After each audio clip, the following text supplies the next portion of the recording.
SER Podcast.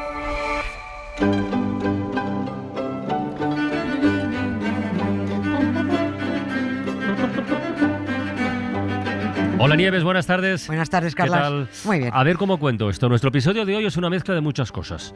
De lengua, de la manera de hablar, quiero decir, ¿eh? De religión, de sociología, de política, de leyes.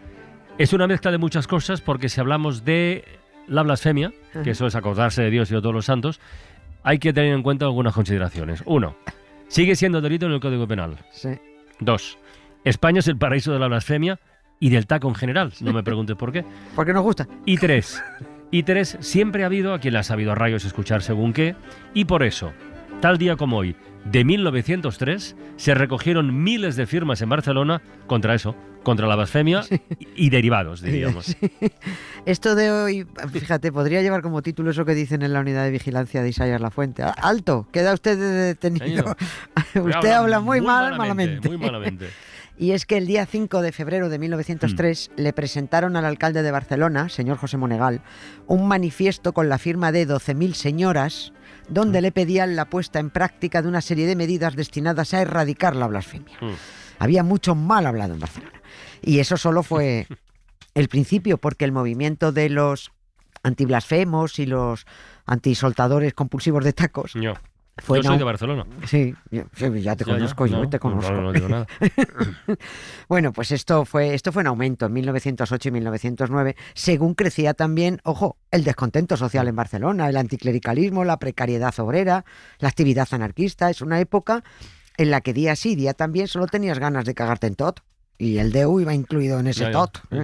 A partir de entonces y durante los siguientes años, coincidiendo con la festividad de San Pedro, se celebraba el Día de la Expiación de la Blasfemia. ¡Ostras! Ojo, esto es tremendo. No sabía. Sí, que consistía en hacer una misa, ofrenda floral y dar un par de vueltas en procesión alrededor de las obras de la Sagrada Familia, y todo como penitencia, como purificación por tanta blasfemia que flotaba en el aire de Barcelona.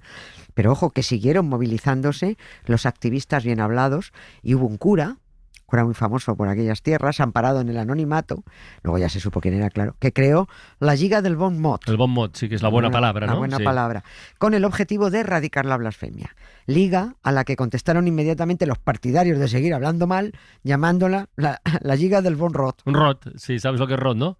Eructo, el buen eructo. Pixa, mandúrries, llardós. Ves a pastar fang Albercoc Australopitec Colinquet, gradapús, llepafils, malabec, curipassarell Flipa mandonguilles, mosqueta morta Torre castanyes, xitxarel·lo, cagandanes, nas de porc. Esta canción que escuchamos propone que para hacer país se insulte en catalán. Que bueno, es por eso va dando toda la ristra de australopitecos y estas cosas. Oye, pero a ver, para que ocurriera esto, ¿tuvo que pasar algo especial o qué? ¿De dónde surge este movimiento? Tampoco especial. ¿No? O sea, al margen de que los ofendiditos por tonterías están a la orden del día, pero eso ayer, hoy y siempre, en el fondo había un movimiento político de católicos organizados en comités o centros de defensa social, que se llamaban así. El primer comité de defensa social se fundó en Barcelona en 1903. Esa fórmula se exportó luego y llegó a haber 5 centros de defensa social, uno de ellos en Madrid, otro en Palma, y estaban dedicados a organizar todo tipo de actividades, desde montar un mitin, a reuniones propagandísticas, a promocionar la prensa confesional o a denunciar cosas como esta, la exagerada blasfemia. Eran cositas sueltas que en realidad servían a estos comités o centros de defensa para hacer política, pero estaba disfrazada de actividad socioreligiosa. ¿Para qué servía esto? Hombre, pues para reunir adeptos en esos clubes, en esos centros, a quienes dirigir su voto, para que esos señores, señoras, votaran a los candidatos más favorables al catolicismo. Es decir, esa aparente idiotez de las 12.000 señoras pidiéndole al alcalde que tomara medidas drásticas para acabar con la blasfemia, pues no era tan idiotez, estaba calculado. Formaba parte de las actividades de esos comités de defensa social, que así les permitía tener repercusión, presencia mediática, pues esas cosas que también saben hacer todavía hoy, ¿no? Claro. Tú pones una zanahoria a los periodistas y por chorra que sea la noticia, la prensa persigue la zanahoria. Oye, ¿y se saben exactamente ¿se conoce qué medidas contra la blasfemia pedían las 12.000 señoras firmantes del manifiesto? Pedían medidas contundentes, pero no he encontrado ninguna concreta. Yo supongo que no les harían caso, pero supongo que entre ellas estaría, pues yo que sé, que la Guardia Urbana diera algún cachiporrazo, que soltara un taco, pero no tengo ni idea, no he encontrado qué medidas concretas. Las dejaron en manos del alcalde. Las señoras le dijeron al alcalde, para justificar su petición, que la blasfemia era el mayor de los defectos de la sociedad moderna. ¿El mayor? El mayor, sí. O sea, la precariedad social no les parecía un problema a ellas. Una semana después de aquella entrevista con el alcalde, otra representación del Instituto Agrícola Catalán de San Isidro tuvo audiencia también con el señor Monegal, para adherirse a la petición y para que se reprimiera el vicio de la blasfemia. Exigieron al alcalde, y leo, enérgicas disposiciones para que desaparezca en lo posible lo que es un ludibrio. ¿Perdón? En mi vida había oído yo eso. ¿Ludibrio? Un ludibrio es un escarnio, mofa, desprecio. Pero es verdad, yo digo ludibrio. Hace un nombre de pez. Sí. He pescado un ludibrio. Un ludibrio, me lo voy a hacer a la espalda. Me voy a hacer un ludibrio a la espalda. No había oído nunca. Bueno, pues eso, lo posible, que había que desaparezca en lo posible lo que es un ludibrio en toda población culta. Parece que en la otra población menos culta no les importaba que siguieran hablando mal. Pero parece, para entender el derecho de un obrero a soltar dioses por su boca, también hay que saber por qué. Trabajaban en aquel momento 11 y 12 horas al día. No tenían ningún tipo de cobertura social. Padecían tuberculosis, epidemias de tifus. La miseria era tal que en 1902 hubo una huelga general en demanda de la jornada de 9 horas y una manifestación de 100.000 obreros en Barcelona que la policía disolvió a tiros. Hubo 12 muertos, 44 heridos, 200 detenidos y no les dieron ni una sola mejora laboral. Así que sí, blasfemaban mucho y poco me parece. Oye, Nieves, pero una cosa, ¿la movilización contra la blasfemia era contra los tacos en general o solo contra la blasfemia religiosa? Ellos pedían represión por los dioses que se soltaban, pero también molestaban los tacos, o lo que llamaban lenguaje soez. Sí. Pero si organizaban misas de expiación y procesiones y recogidas de firmas, no era por los tacos en general, sino por lo que les ofendía a los católicos. En Cataluña, los tacos y la escatología, bueno, eso ya lo sabes, esto está al orden. Forma parte del paisaje. Claro, no vamos ahora a escandalizar por nada, ahora os cagáis en todo. Os habéis inventado los caganeas en el Belén, efectivamente. Los niños, para conseguir regalos, tienen que moler a palos a un tronco para que los cague. Es así. Esto va en la idiosincrasia catalana. Además, leí, documentando esto, que cuando TV3 estrenó en 1999 la serie Plats Bruts. Plats Bruts, sí, muy buena, muy divertida, muy buena. Pues exitazo. Hubo un grupo de maestros que se dedicó a contar los tacos. ¿Ah, sí? Y detectaron 200 en cada episodio. Qué bueno. Hubo muchas críticas y la dirección ordenó que por favor no se dijera hostia o lo que fuera más de 3 veces en cada episodio. Sí.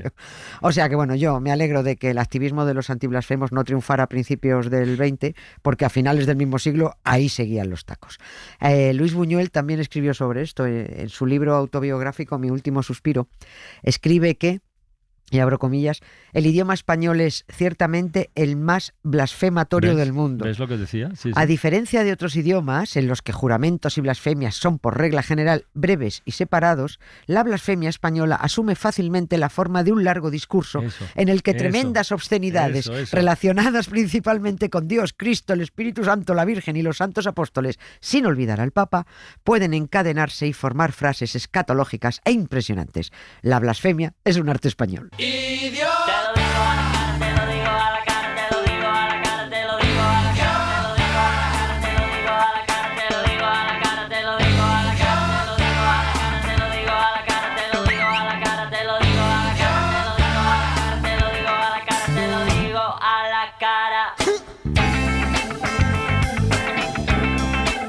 Lo de las frases largas es verdad, ¿eh? Hay alguna, yo recuerdo alguna de alguna persona en concreto que hasta que acaba. En fin. Oye, está claro que el manifiesto este de las 12.000 firmas no tuvo un gran recorrido tampoco, ¿no? Pero dices que tanto los blasfemos como los antiblasfemos estuvieron activos en ese tiempo. Es que ahora, 1909 es el año de la Semana Trágica. Te suena a ti, claro. Claro. Que allí, pues efectivamente, fue un año idóneo para blasfemar sin parar. La Semana Trágica, 78 muertos, miles de detenidos, 2.000 procesados, 175 condenas de destierro hubo, 59 cadenas perpetuas, 5 condenas a muerte, pero los católicos se movilizaron contra los mal hablados. La semana trágica fue consecuencia de los embarques, ya lo sabes, de reservistas en el puerto de Barcelona, muchos con esposa e hijos, todos pobres. Los ricos se libraban de ir a la guerra del Rif, a Marruecos, pagando. Claro. Sí.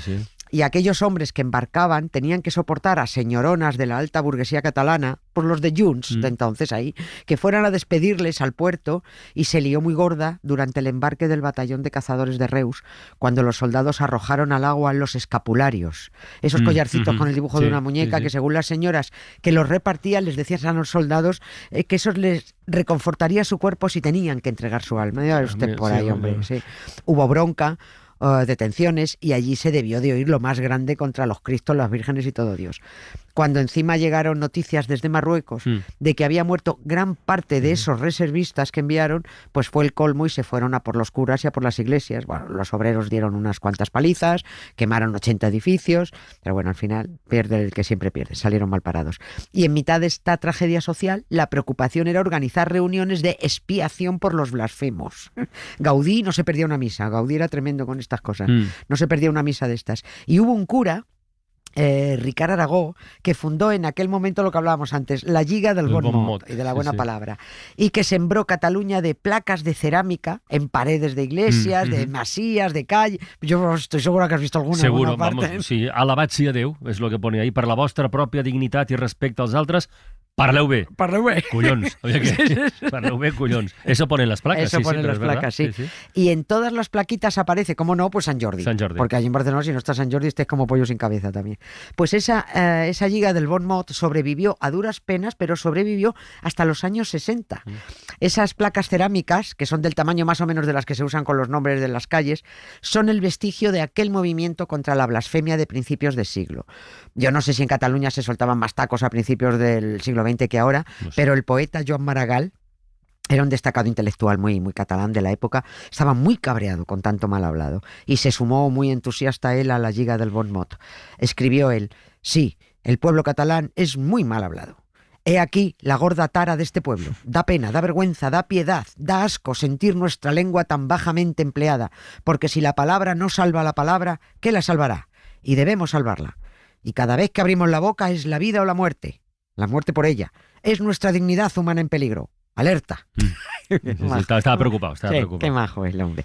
El delito de blasfemia, como tal, se retiró en 1988, pero sigue presente en el casposo artículo 525 del Código Penal. Y, hombre, ya sé que tienen mucha faena, pero a ver si los señores y señoras del gobierno, un poquito mojigatos, retiraran ya la tontería de la ofensa a los sentimientos religiosos, que lo sustituyan por otro, como decían también especialistas secundarios, ¿no? O las tuiterías contra la ofensa a la inteligencia, o mira, que condenen de entrada mayor oreja a cadena perpetua, por peligroso creacionista. Jo vull ser papa, jo vull ser rei, vull ser la nòvia d'un home forrat, tenir un vaixell i una girafa, viure de l'aire i de l'Esperit Sant. Ja pots agafar-ho tot i anar-te'n a tomar pel cul. Yo creo que se entiende, ¿no? Sí. Se entiende bien, ¿no? Se entiende bien. Venga, pues aquí lo dejamos por hoy. Mañana más, Nieves. Un beso, adiós. Gracias, Carla. Para no perderte ningún episodio, síguenos en la aplicación o la web de la SER, Podium Podcast o tu plataforma de audio favorita.